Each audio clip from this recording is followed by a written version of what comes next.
Sharing is caring, so please share.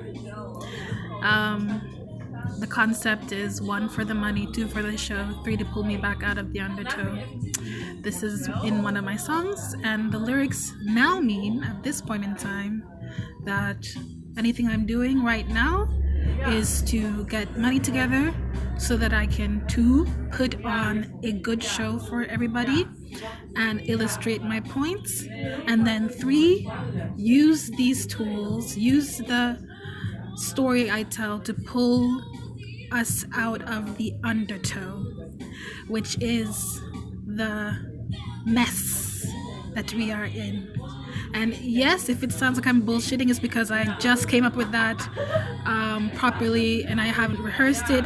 I haven't done my speech about it. I haven't prepared it because this shit is urgent and I can't plan everything out step by step. I have to go by, what comes to me as quickly as I can and just get it out of my system. It comes from my experience of publishing songs in a 24-hour span. I just make shit fast and put it out quick online. And it doesn't get me far because it's not polished and people want perfection. But bear with me, because this thing that I'm talking about is worth our attention. The world is in a mess, right? And I'm currently at a cafe called Vitrasserie, and that means the white laundry. We need to clean it up. I like the vibe here. The music is very all over the place, and it's in the Netherlands, and they're chill, and the service is nice, and it makes me comfortable, and it gives me this symbolic feeling, that we need to launder and clean up the mess that we're in, using all the tools available, using every kind of strength that you have to tell stories, to spread information, to activate people in your community, to try something different to approach a problem. So the problem, if you don't know, I'm trying to tell you, is it's a big issue. We are in a extreme moment in our history where we have these extremes that we're expressing, and it's coming to the fore in shocking new ways that we don't necessarily know how to predict or how to control, because we have not ever had tools this big. The tools that we have right now are huge. So I'm going to post notes of what is behind these thoughts, because it's very unorganized right now. But once I get my thoughts together, that's going to be the second version. And then after you guys' feedback and critique, that's the third version that I'll put out, the idea. So the ideas will normally follow in triplets.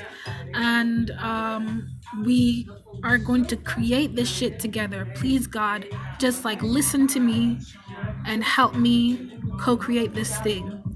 What we are trying to co-create is a means of communicating the danger of the situation that we're in, but the hope that lies ahead, and that there are solutions. There are very easy solutions if we help each other commit to them and fulfill them.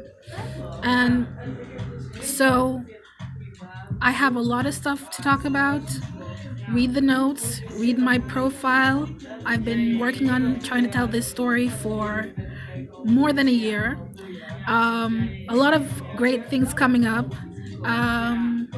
If you want to get started on something, I think you can read my friend's book, Yara's Travels. It's about a Jamaican girl, and I think you can, take some time to enjoy it.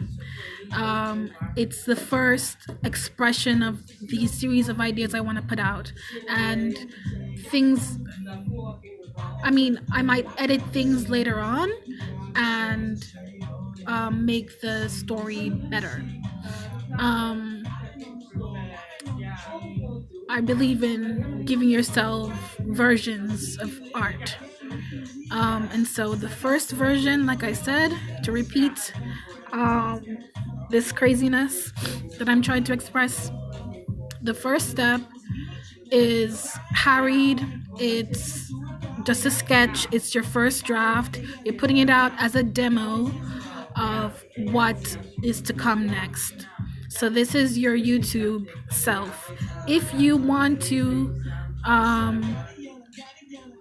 like be on the utopia, the lucid dream kind of wavelength, then you have to kind of just get started, just go, just do something, and that's your version 1.0. That's your prime perspective. And the next thing that you put out is going to be a more coherent, less kind of thing. Once you have time to sit down and, you know, think in a like less frenetic way. This is recovery art.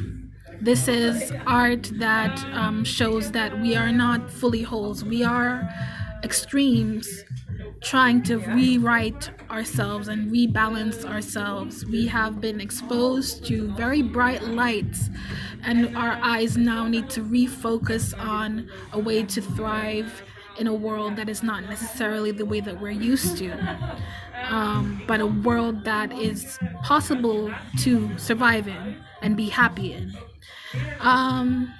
I'm going to elaborate on this later on, but one of my ideas is that I think we cast the past into dark a light. I think that as much as there were problems in history, people still find ways to be happy, and it kind of just been like perpetual misery for the past millennia, and we only now like figured out how to be happy. People have not changed that much throughout our short history. We are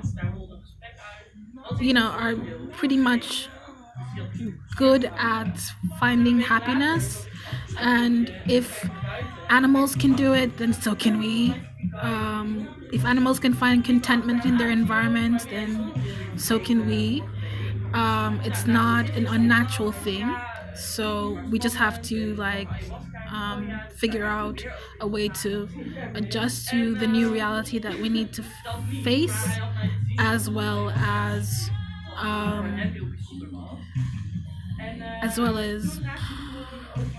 this is very rambly. Okay, this is the raw version, like I said, so it's full of all the basic blah ideas. This is word vomit central, and then it's gonna get better.